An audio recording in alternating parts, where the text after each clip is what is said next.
کیا ہی خوبصورت اشعار تھے۔ وہ ہمارے استاد محترم مولانا محمد ظاہر صاحب دامت فیضہم، چیئرمین ذوالہلال فاؤنڈیشن فیصل آباد، وہ ہمیں اکثر سبق میں کہا کرتے تھے کہ بھائی اللہ کے قہر سے ڈرتے رہا کرو، کایا پلٹنے میں کوئی وقت نہیں لگتا۔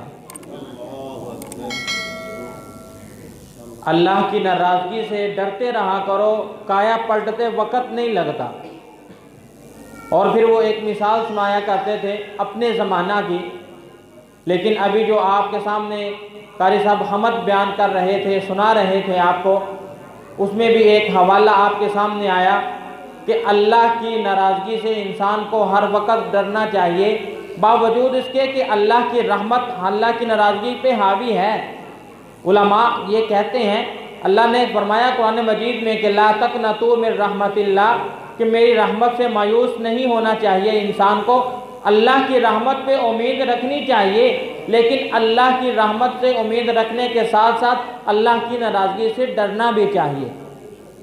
کہ اللہ تعالیٰ کی ناراضگی وہ کسی بھی انسان پہ آ سکتی ہے۔ اللہ تعالیٰ مال کا محتاج نہیں، اللہ تعالیٰ حسن و جمال کے محتاج نہیں کہ یہ غریب ہے اس کو میں محتاجگی دیتا ہوں، امیر کو محتاج نہیں کروں گا، یا یہ جو ہے حسین ہے اس کو محتاجگی نہیں ملے گی، جو حسن میں کم ہوگا اس کو محتاجگی یا فقر ملے گا۔ اللہ کو اس طرح کی کسی چیز کی میرے دوستوں کوئی ضرورت نہیں۔ اللہ چاہے تو وقت کا بادشاہ ہو اور دوسرے وقت میں وہ جیل میں بیٹھا ہوتا ہے، اگر میرا اللہ چاہے تو جیل کا قیدی جو ہے اللہ تعالیٰ اسے ملک کا بادشاہ بنا دے۔ وَتُعِزُّ مَن تَشَاءُ وَتُذِلُّ مَن تَشَاءُ، یہ بعد کی باتیں ہیں کہ انتقامی کارروائیاں ہیں یا کیا ہے، بہرحال اللہ نے اسباب ایسے بنا دیے ہیں کہ ایک انسان ایک ملک کا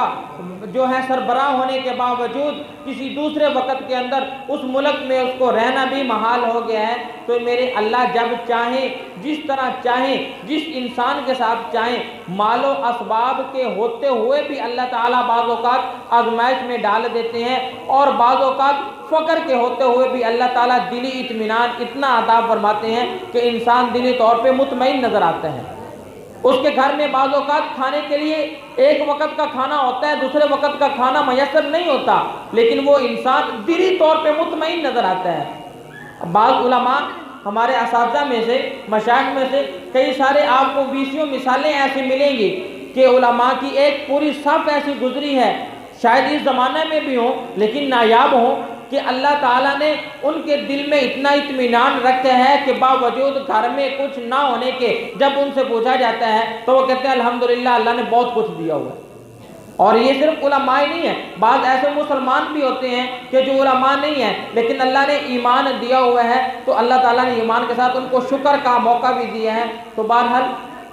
شاعر بہت خوبصورت انداز میں اپنی